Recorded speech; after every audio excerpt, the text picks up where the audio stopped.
আমরা আমার খাতা রাখিছি মনে আছে ইলেকশনের আগে ওই পাশে যে আমরা যদি সরকারে আসতে পারি তাহলে আপনাদের জন্য মহাদের জন্য আমরা ফ্যামিলি কার্ড চালু করবো।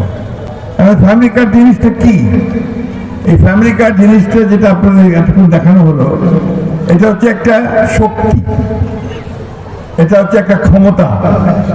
এই কার্ডটা আপনাকে সেই ক্ষমতা দেবে যে ক্ষমতা দিয়ে আপনি সকলের সামনে দাঁড়াতে পারবেন।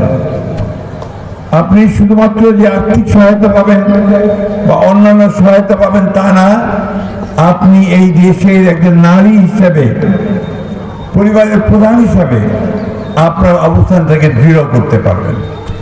একটা শক্তি আসবে আপনার মাঝে।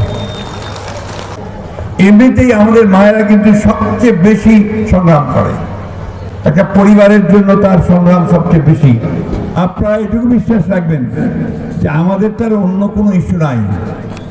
আমরা ঢাকায় বাড়িও বানাবো না, বা বিদেশেও বাড়ি বানাবো না, বা আপনার ওই কানাডাতে গিয়ে বাড়ি বানাবো না।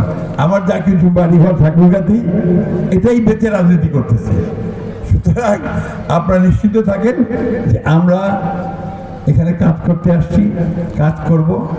আর যদি দেখা যায় যে কেউ কোনো রকম দুর্নীতির সঙ্গে জড়িত হয়েছে, তার কোনো ক্ষমা নেই, তাকে আমরা কোনো ক্ষমা করব না।